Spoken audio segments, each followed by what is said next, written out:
Hi, everybody. Welcome to tonight's episode of Talk Openly. My name is Daniel, and our friend Jack, my usual co-host, is on vacation right now and taking a little break from the show. And so we are joined by the ever wonderful Mr. Matthew Kruse. Hi, Matthew. Hi, Daniel. Thanks so much for having me. I'm stoked. I'm so happy to have you here with us. You've been on the show before as a guest, and we both, Jack and I, thoroughly enjoyed it. And I'm like, absolutely, even though I love doing the show with Jack, I'm enthusiastic about some variety and having you on here.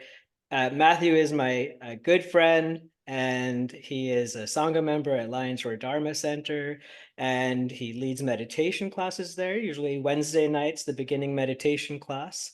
I'm a big Sue fan. Forrester. What's that, Matthew? With Sue Forrester, just haven't mentioned my friend and That's fellow right. later. We're never alone here. And Matthew's definitely not doing the beginning meditation alone. He has Sue Forrester, who is also our good friend, with him at doing that. So thanks so much for joining us, Matthew. I'm stoked, like I said. And so normally the format of the show, I hope we could just stick to it. Normally Jack and I talk a little bit about how our meditation practice is going, our training is going, and if anything's sort of noteworthy going on in our lives within the last week or so. And then we'll do a little bit of Lojong slogan training and move on to the topic for tonight, which is talking about bringing mindfulness and using meditation practices to address trauma in our lives. And so we'll definitely get to that topic, but maybe we can start just a little bit by, how is your week, Matthew? How's your training going? Uh, yeah, it's funny because I sometimes have um, the to say something to the effect of um, my training is very consistent. And when I say that, what I mean is that um, every day around the same time, I do some specific trainings. The base is always some prayers and 24 minutes of shamatha as Lama requests of his students. And then I also will do some other training depending on like time and day and what my personal needs are in that moment. But really,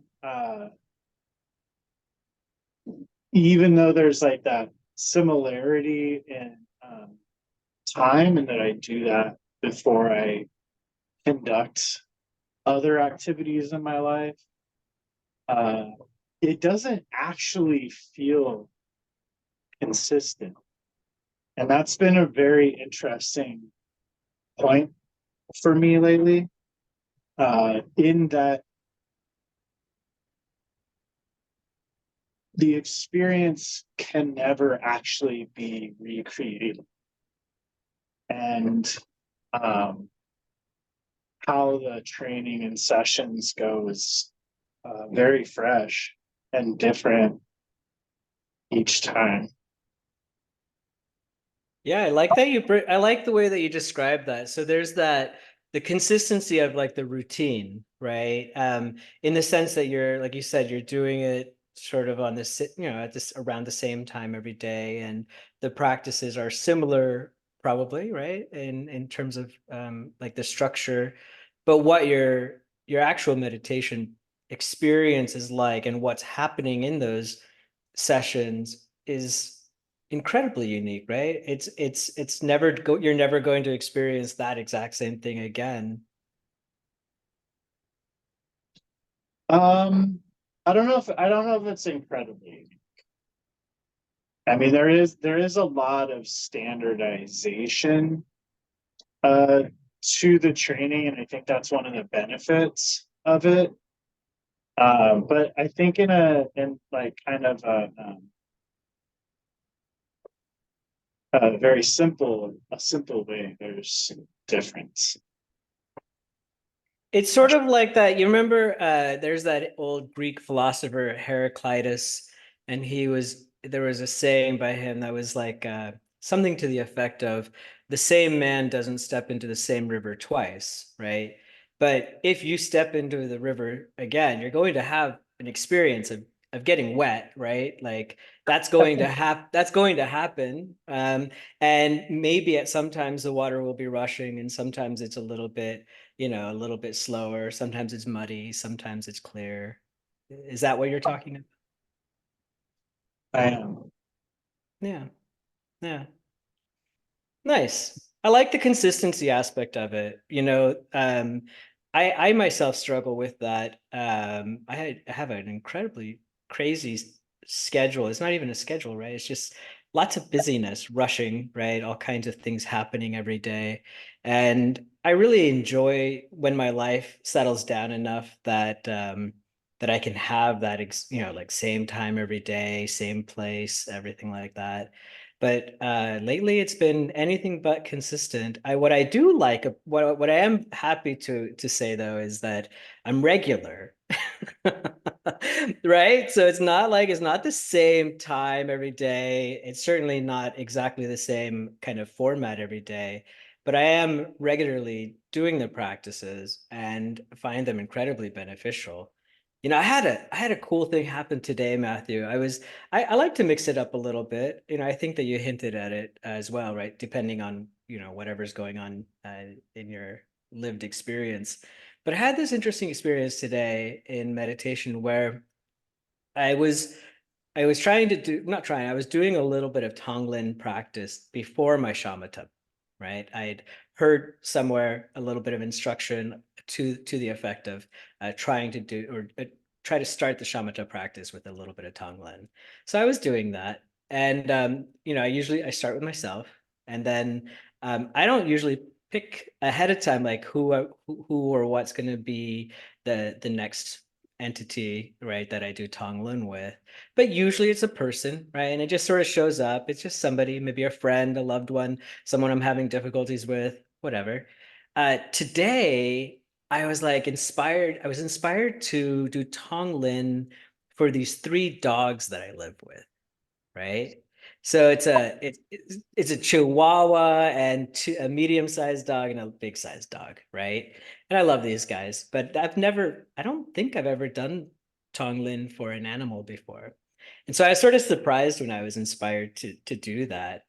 And it was incredible, right? It was neat to experience that sort of connection with, the fact that it's all beings, right? All of these beings are similar to me in the sense of them wanting happiness and not wanting suffering. And it was so beautiful to offer them up this sort of light, positive, this feeling of wanting to be beneficial towards them, right?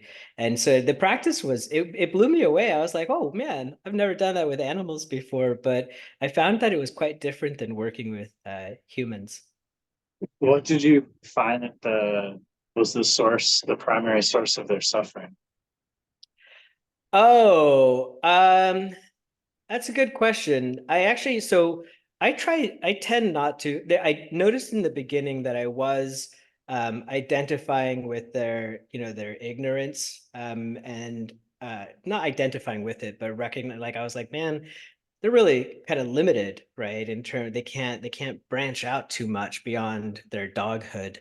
But I try when I'm doing Tonglen, I don't get overly involved with either, the source of their happiness or their suffering, nor what it is that they need from me, right? Like I generally, it's just more sort of this, it's more general, right? But I noticed in the beginning that it was primarily associated with this sort of being stuck as in their sort of very limited framework. And so when you breathe in, do you feel their suffering? Yeah, I do. I do. In fact, so I do. So when I do Tonglen, I'll switch back and forth between these two different styles. One of them is a soft style where it's the visualization is like dark cloud heavy, this sort of dark energy, if you will. And then it's going out is like light and colorful, very light feeling. This other one is a harder method that I was told came from Lama, and that is one where you visualize this. It's the suffering of the other coming and it's like an arrow, like a dark, heavy arrow that penetrates into your heart, into this little coal of your own suffering, right? And then it explodes into like little diamonds. It's very energetic. And I was doing that with the animals. And I definitely felt, I felt that suffering, but I'll tell you what was transformative about it for me was uh, I came into the whole thing with this, I was feeling super anxious and kind of bound up, kind of tight, which of course the animals, they feel that as well at times. But it was pretty pronounced. And not necessarily like condition. It was not based upon any, there wasn't something happening causing any, like a thought pattern or anything. It was just sort of free floating anxiety, if you will, breathing sort of up in my chest and that kind of thing. And it was such that process, that energetic process of being struck by these arrows from the dogs, right? And having it explode like that, it really kind of blew that away, right? It was a really beautiful experience. Sounds like it. Yeah, yeah. It's amazing, and trying to heal others, we're healed. Indeed, indeed. When I first started doing Tonglen, I always thought I was like, man, this stuff it's pure magic. And I still believe it's magic, but in a different sort of way, right? I was like, this in the beginning, I was like, no, really, this is real magic. I'm affecting those other beings through some kind of energetic exchange or whatever.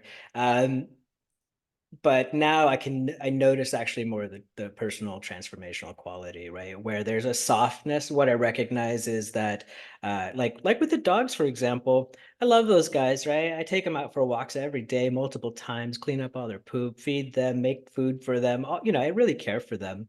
But there are these times like, where they're obnoxious, right? And I get like super irritated and maybe like angry with them or whatever. And I noticed how, like, when I was offering, to them this sort of what they needed in order to be happy and free, there was this feeling of like, yeah, I actually need to chill out a bit, in some of that. Like if I'm out walking and if I'm walking for their benefit, right? It's primarily for them that I'm out walking. And so if they need to stop and smell a good pea spot, right?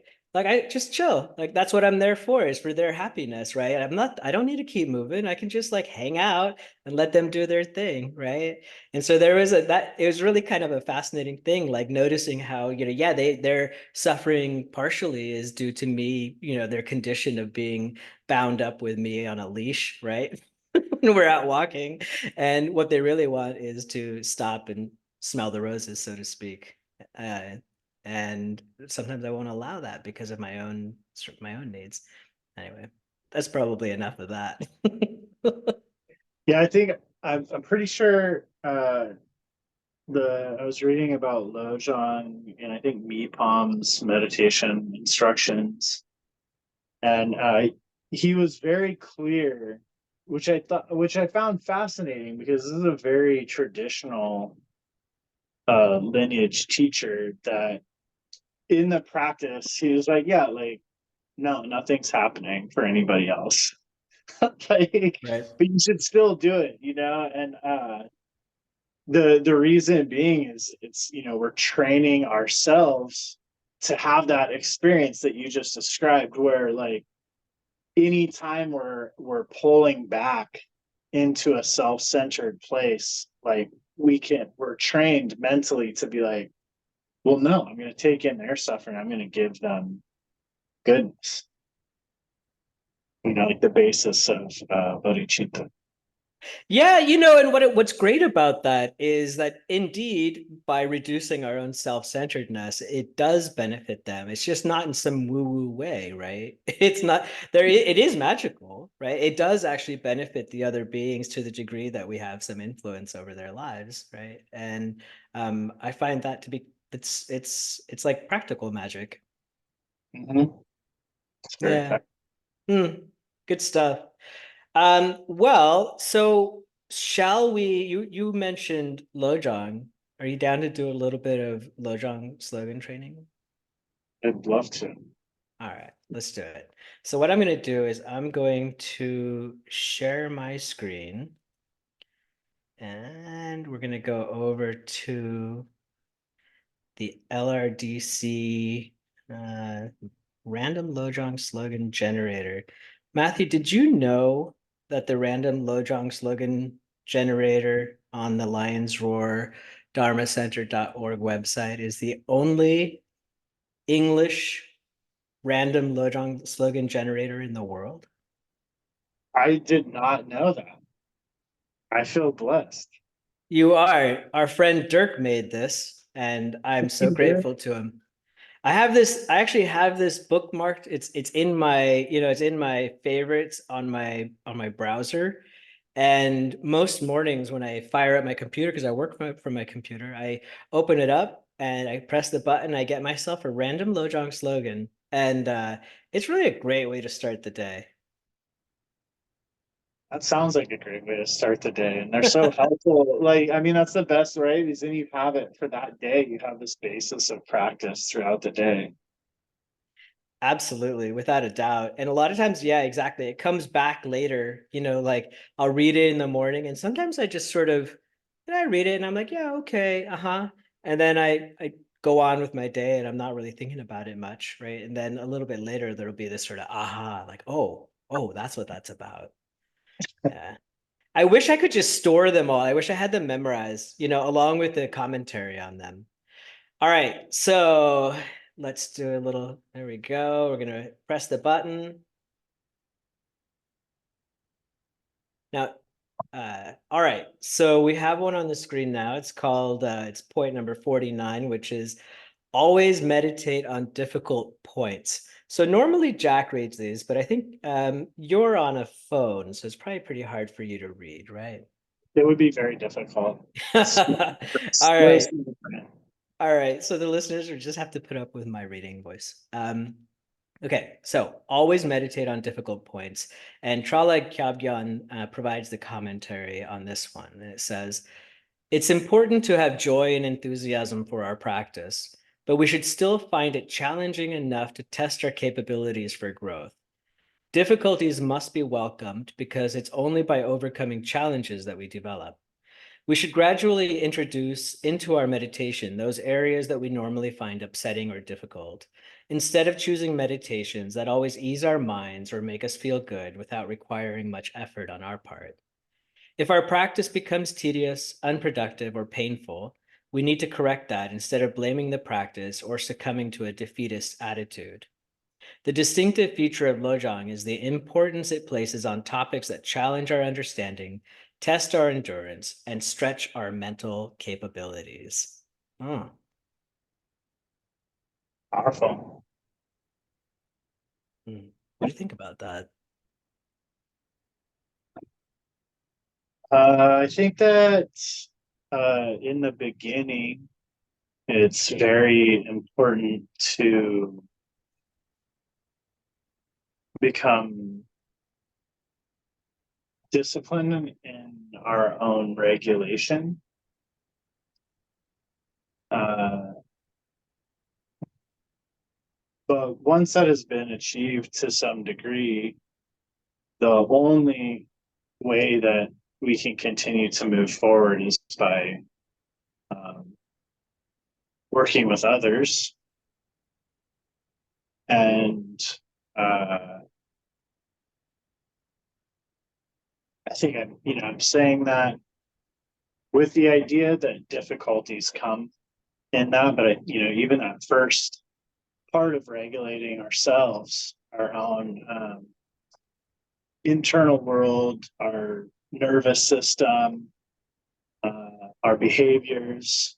I mean, there's real difficult sticking points there, and my personal experience is that pretty quickly after beginning meditation, those difficult points showed their faces rather clearly. It took me quite some time to deal with some of them. And of course, like most problems, they're not really as scary or as problematic as I think they are when I'm ignoring. And I have, Oh, yeah. I have spent time in practice purposely going like, I'm not going to deal with that yet. I just don't want to, right? I want to keep behaving this particular way, even though like I know I'm taking refuge improperly in this thing, or not really being in line with my own heart. And that's prolonged suffering for myself and others. And the more I practice and become confident in this practice, the more I actually want to face those difficulties, because they continue to show me that if I do that, like the best opportunities arise. Yeah.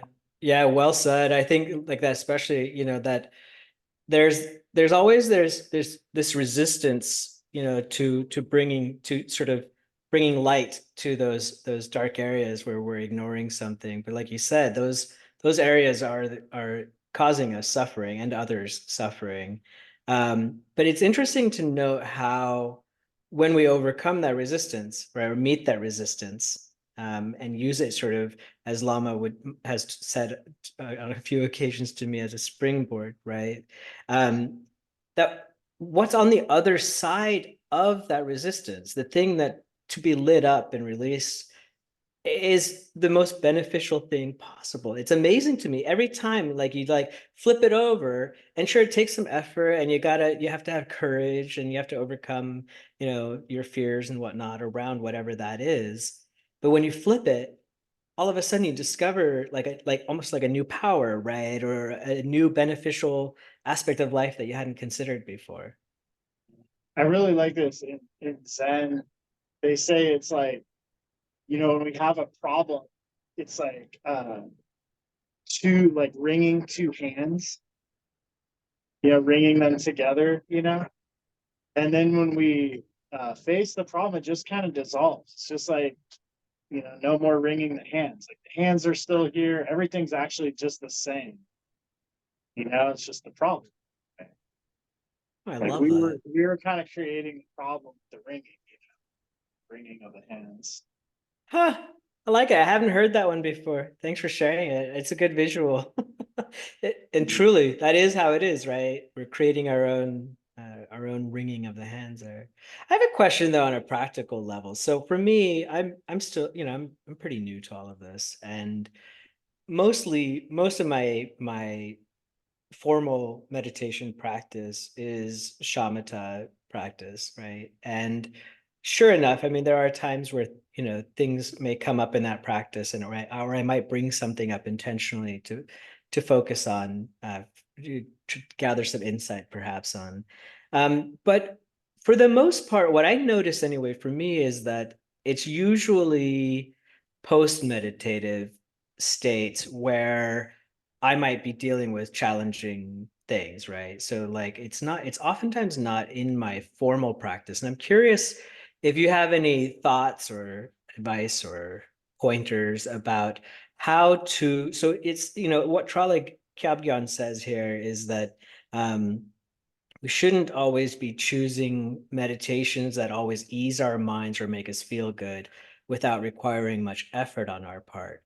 So, how do we introduce into our meditation those areas that we normally find upsetting or difficult?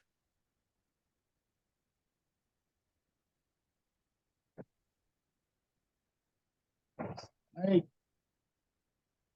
think even on a very like gross level, in doing shamatha, uh, if we're right, we're coming back to our breath, right? Coming back all the time.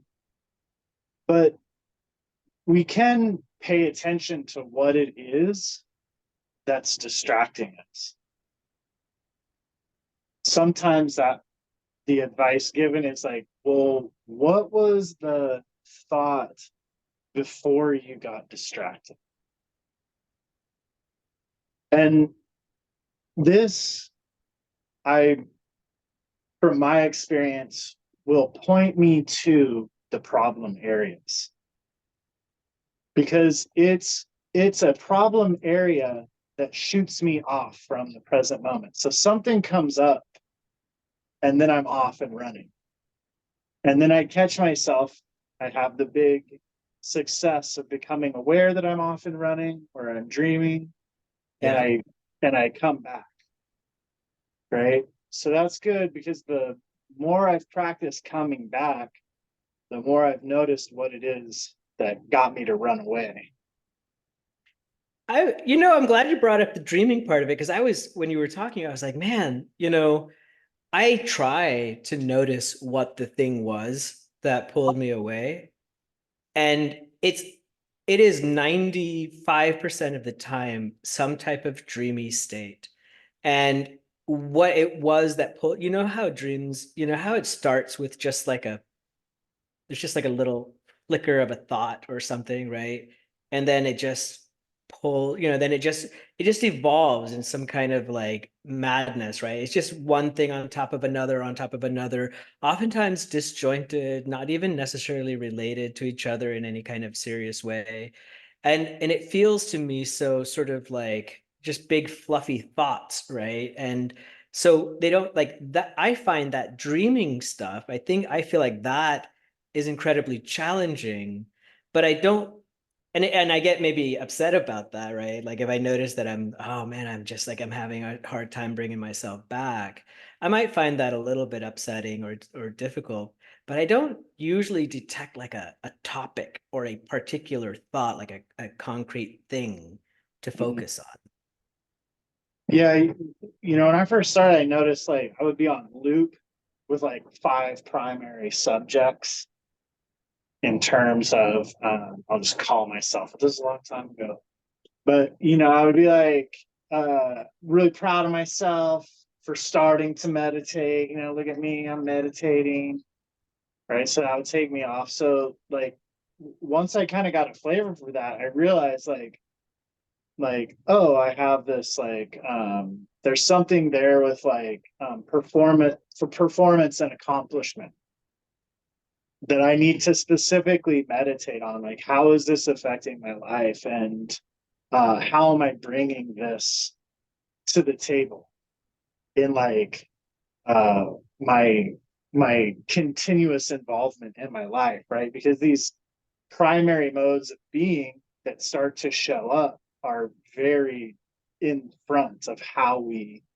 connect with our life, right? So then I would be like, um, then think like, oh, okay, that, I tried to come back to the moment, I started breathing, okay, I'm back in the moment. And then I kind of started ruminating on like, man, like, geez, the minute I start, I get so proud of myself. Like, how silly is that, right? So then I go into like a negative criticism. So like, well, that's another difficult. So I think we have to kind of like look at the actual experience we're doing and then look at those as points. So that would be a thought. And I know you asked me about something different.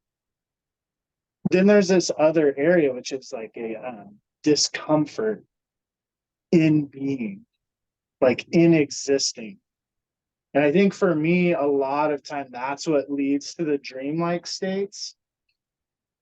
Is a big one for me is boredom, right? Like I Yeah, you might nailed it. really settle in, and then I'm like really here, and then it's like, ugh, uh how long do I have to be here?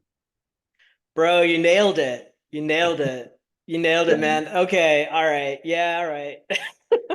uh Thanks. Now I know the upsetting and difficult point that I need to work with, or at least one of them, because that's exactly it. I recognize that as well, where, basically I'm sitting there and things are very clear. I'm very, present, and, I as mindful as I can be.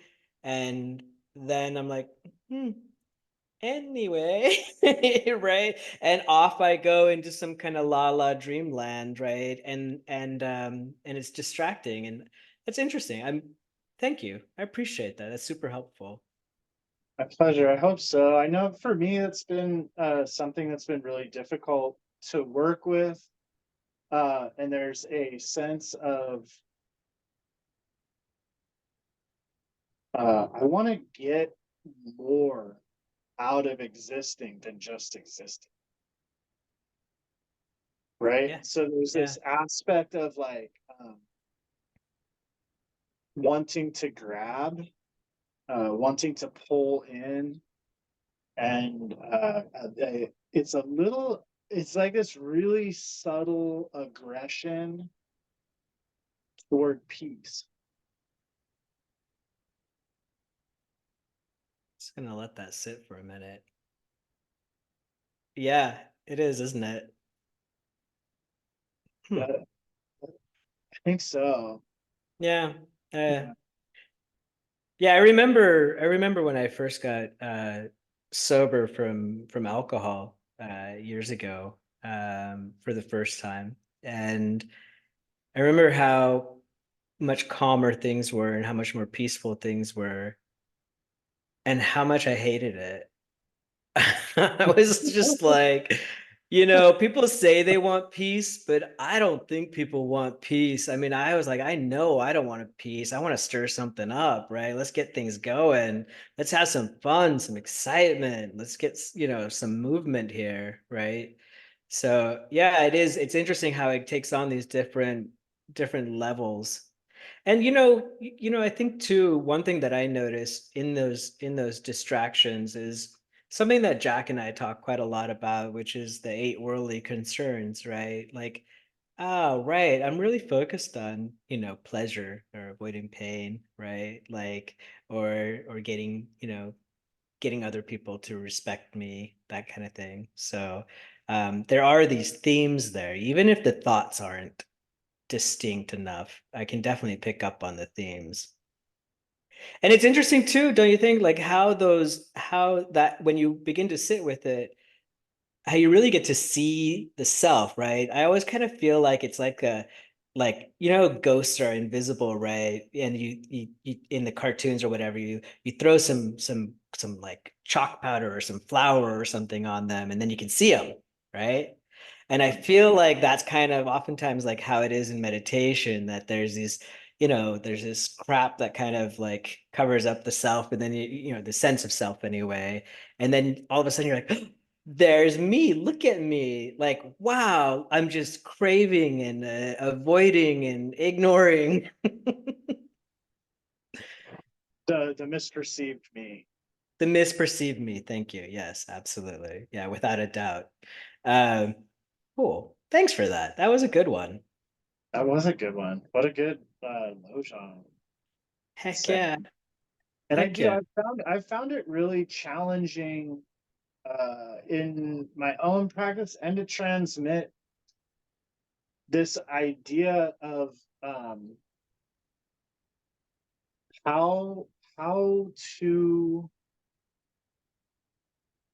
how to look at emotional states and thought patterns uh, as if uh, as if they're a difficulty, and then how to kind of deal with them. Can you say that again?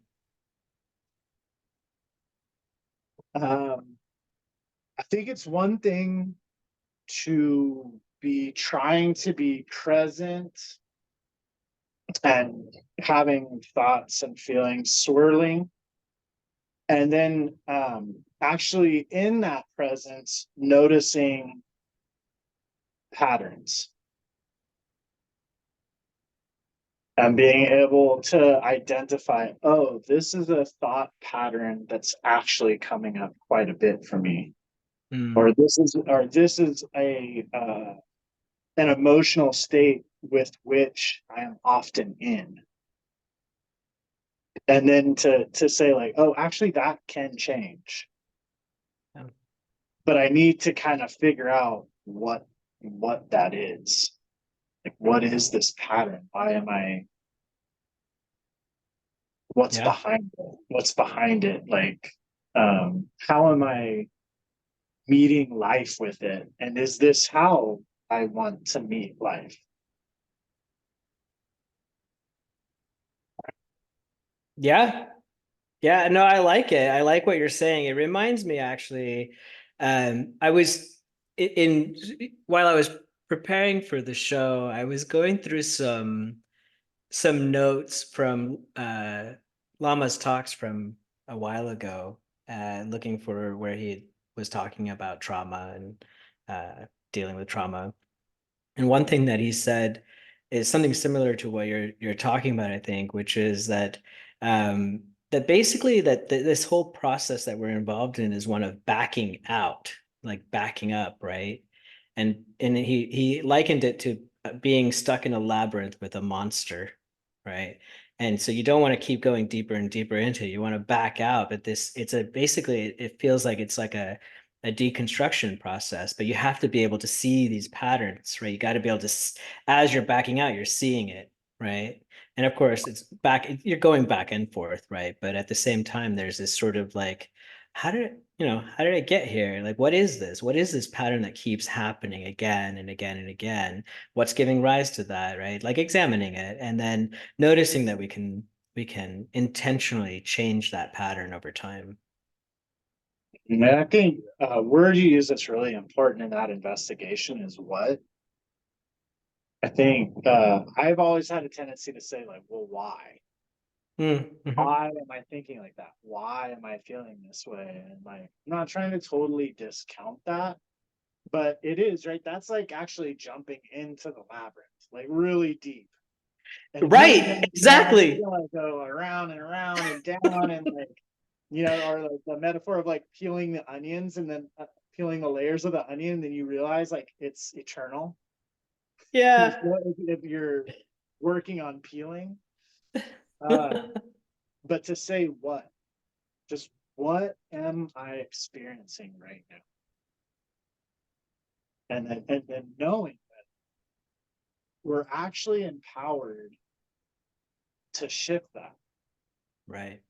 And I don't, and I think that for a long time I worked with that shift from a critical place.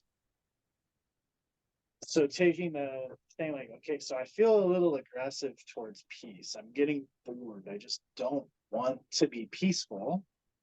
And I don't want to make the changes in my life that lead to peace. Right. So if I start regarding the sensations, the feelings, and the thoughts that come along with that, the behaviors with in a critical way of myself, and then start really trying to like muscle myself to do better or to do Yeah. different. Like my experience has been like I ramp up. I tend to be much less peaceful, and I start doing more unpeaceful things. Right. So there has to Yep. be some sort of identification of like what, and then treating myself like my own friend. It's Yeah. Man, that's it's more difficult than it sounds like, right?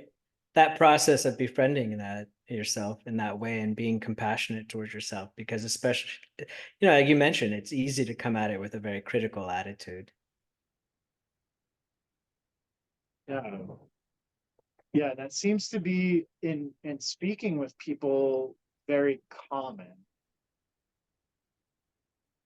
That like there's a regard for ourselves that is critical and as if we are something to be fixed, That's right. That's right. a Yeah. performance oriented type being. That's not what this is about, is it? So, I don't think so either. Well, I think this is a nice segue into the topic that we were hoping to talk about a little bit about, I was curious. So we were going to be talking about trauma a little bit, and I was curious, so one of the things that I think about with trauma is that essentially like the formation of myself is a traumatic, my misperceived self is a traumatic experience. It's just informed by tons of them, some small, some large, but that there's essentially like this feeling on my end that there's nothing more, like it's like the chiseling out process, the definition, the defining identification process that we go through to become these selves. That is a traumatic experience. It's a whole bunch of many traumatic experiences. And then it feels like when I say that, it feels like it's sort of minimizing actual trauma, what we typically refer to as trauma. And I was hoping, you have a lot of experience in working with people who are or have suffered a lot of trauma. And I was curious how you like define it. How do you think of it? and we're talking about the type of trauma that you do not want to minimize. That's right.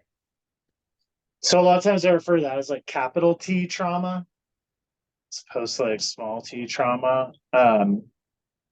I like talking about that type of trauma uh, from a like body keeps the score type mindset, Yeah. Russell Underkolk.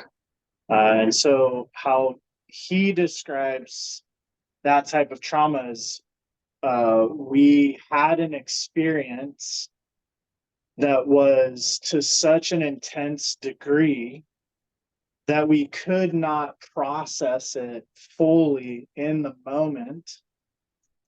And then that was absorbed or embodied within us. And often, even after the fact, it becomes very difficult to process. And by process, what I mean is be fully present with the sensations and feelings in the moment that the thing is happening. In the moment that the what thing is happening. What we would call the when the trauma occurred, the traumatic event. So as the traumatic event was happening, Oh, you we couldn't were deal with un, it, right? we were unable to be completely present with our thoughts, emotions, and Yeah. sensations. So it's like it like locks it in and kind of tucks it away somehow. Is that is Mm, it is it like because so the book you reference, I haven't read it, but it's The Body Keeps the Score, is that right? the body keeps the score.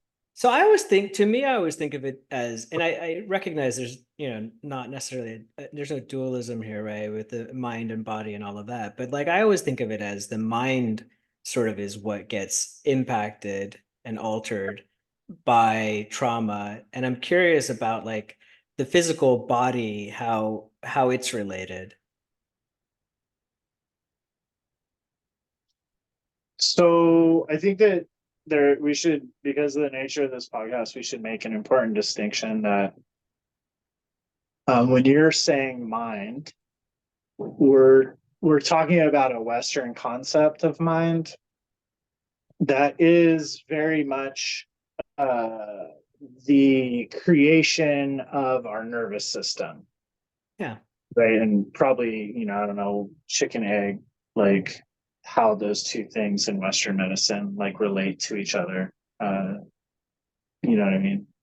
I don't know if that makes sense, but that what the Western mind. Yes, yeah, that's what I meant. As opposed to like the Buddhist concept of mind. And so I would just say like that, like there can't really be a distinction because the brain is operating the nervous system just like the nervous system is intaking information to operate the brain and vice versa, right? So in that way of viewing our reality, um, I don't think we can separate those two things. So what happens? So there's the initial trauma during which we can't be present to what's actually occurring. And then something happens to the like something happens, right? What is it that happens? How is the score being kept? Right. So I'll use a practical example. Um,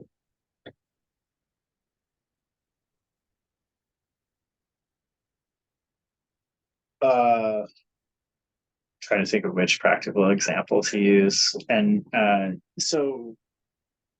my initial training in this area came from working with vets and through so actually Buddhist facilitators, but in a veterans program.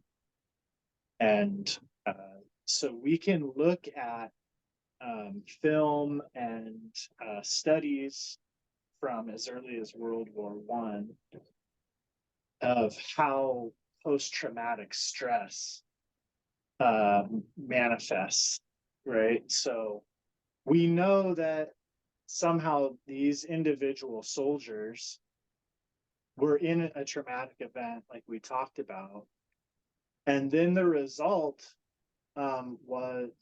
is actually different throughout time. So, like first, they called it shell shock. So, for some reason, during that time period, uh, post-traumatic stress was often exhibited in ways where the people could no longer like walk in functional ways. Their body would be very jerky and stuff. That seems to have primarily gone away.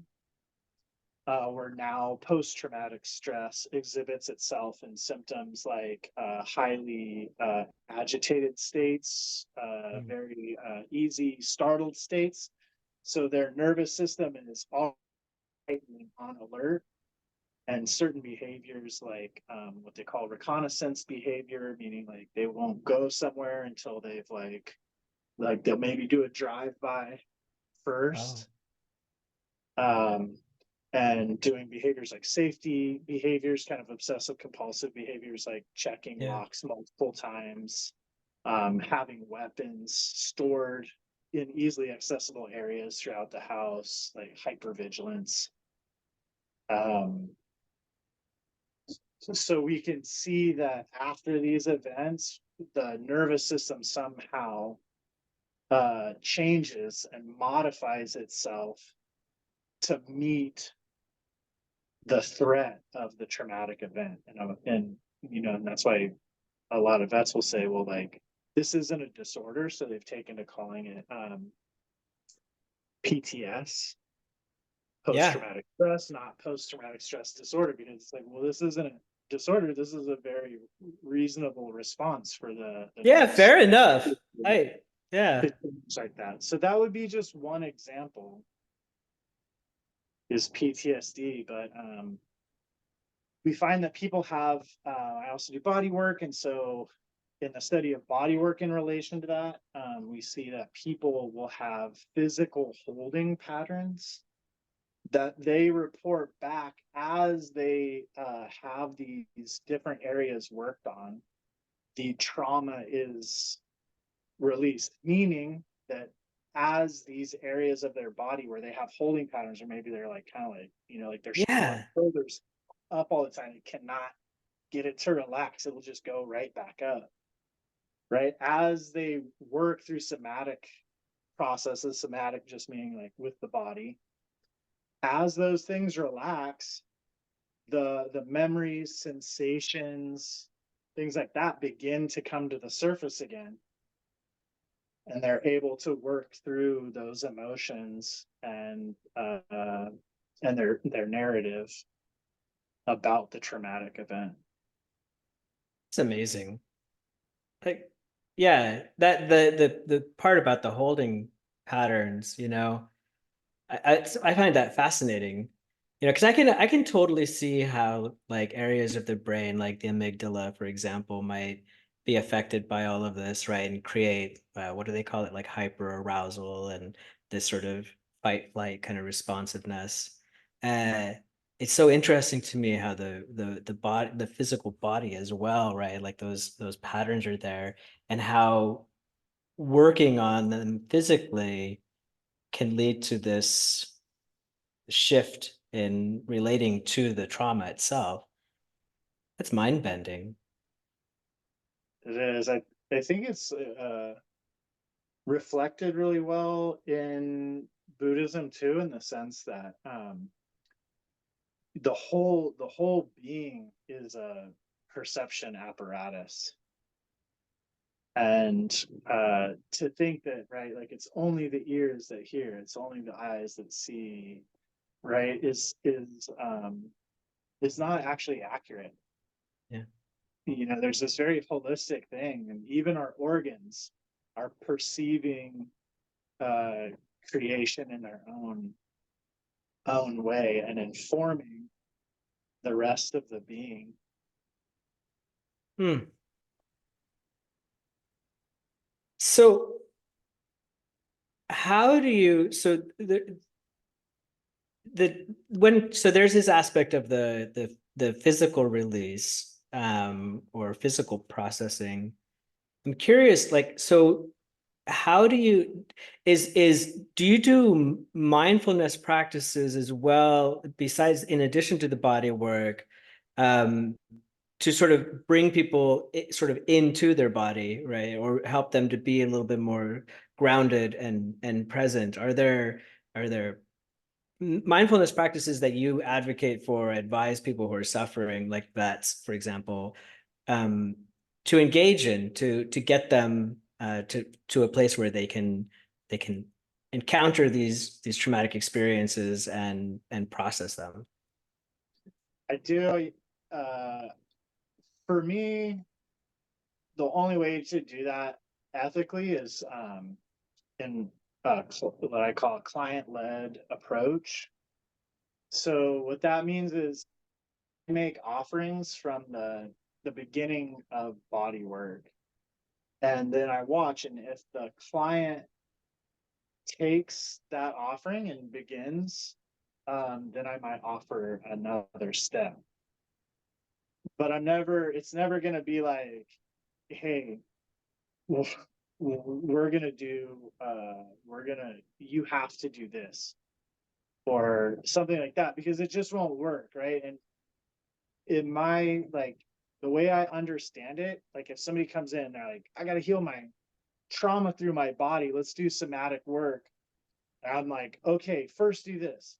Now, no, you're not doing it. You need to do it. Now do this. Now do that. It's not going to work, Right.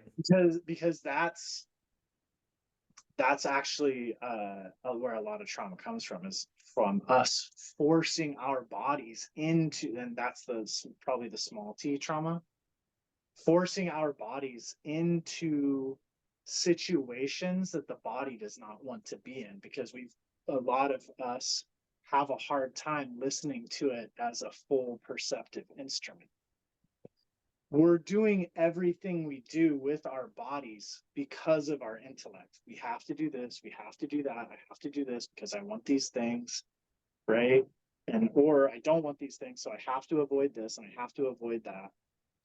And the actual experience of being alive is not just intellectual. So if I have a client trying to do work from an intellectual approach, it's not going to be effective. But like if I say the first prompt is going to be, hey, I work on a pressure scale of 1 to 10. We're never going to get anywhere near 10. I'm going to try to warm around a 2 or 3. I'll show you what that is in my mind, but actually only you know how much pressure I'm putting. Like you tell me, right? It's your experience. And I'm gonna try to go deeper on a 4 to 5. Every once in a while, I'm gonna get really deep if I find something. Really deep is gonna be a 6, but I don't ever want to go to a 7. And then I'll be listening because that doesn't even make any sense. How could someone tell a 6 from a 7? Mm. Right? Like it's totally made up. And so if they're curious, then I'll tell them, like, well, the difference between a 6 and a 7 is what I'd like you to do is stay really connected to your breath and do slow diaphragmatic belly breathing. And when I start getting close to that 7, you're not going to be able to do that anymore. You'll become disconnected from your breathing. Another thing that's going to happen is a separate body that I'm not working on will begin to clench to deal with the pressure. So, right. So now I've just created a situation where the person's doing diaphragmatic breathing, which is like the basis for all somatic healing, actually. And then the mindfulness of paying attention to it, staying connected to themselves and to their whole instrument and like where they're holding tension. Right. And so then if we start working, they're actually doing that. Then a second step comes into being, which is, like I was saying, we tend to put our bodies in situations they don't really want to be in. Right. So our body subconsciously does not trust our conscious mind. And in this process, there's the opportunity for the client to begin that relationship with himself, because pressure gets too hard, or if the pressure is too light and it's Yeah. experienced, and they say, the conscious mind looks out for the body and says, that's too much pressure. That's not enough pressure. A trusting relationship begins to be developed. And then, of course, I'm going to respond with what they ask. And then there's another level of trust that's being built. And so that would be like the beginning of the prompts, right? Yeah. Just those would be the offerings, and then it's like I just see if that happens.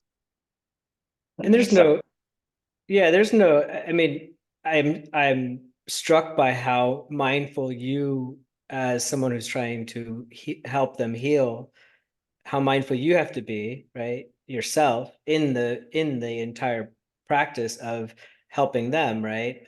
So you have to inform them, you have to give them space, you have to collaborate with them, you have to, encourage them, you have to do all these things, but you have to be very sensitive to what's going on with them, right, in order to be responsive.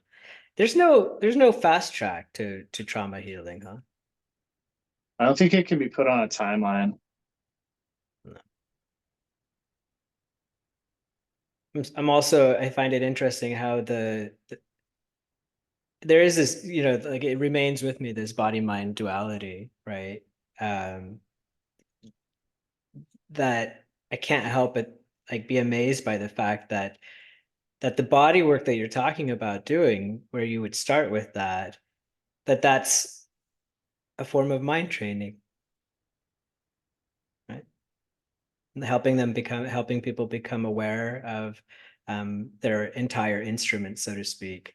And at the end of the day, I mean, if we're capable of doing that, we'll be living much better lives, regardless of how many big T or little t traumas we've experienced. If we can have this holistic view that sees the entire organism, uh, and is able to befriend it, as you were talking about earlier, we'll be in a much better position to lead good lives ourselves and be helpful. And it's amazes me, right? Like how much work you've had to do on yourself in order to get into a place where you can help others in this way.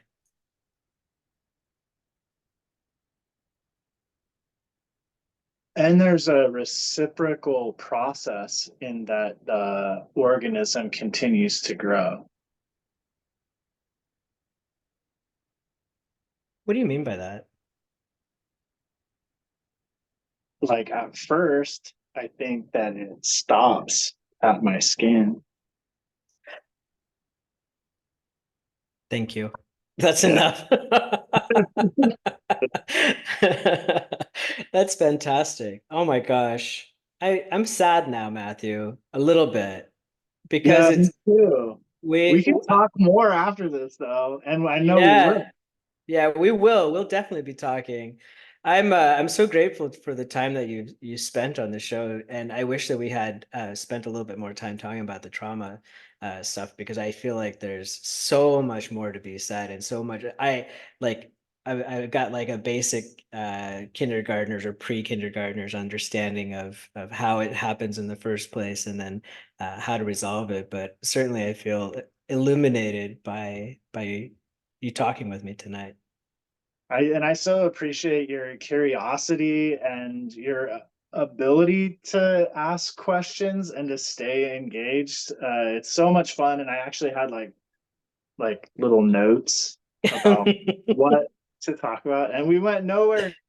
But I thought we would talk about. No, This was really fun and fascinating. So thank you so much, Daniel. I really appreciate you thank inviting me, you. being here Yeah, with me. absolutely. I appreciate you so much, Matthew. And I will definitely be talking to you soon. Thank you to everybody out there in Talk Openly Land, and we'll catch you later. Love you, Booth. Love you too. Bye.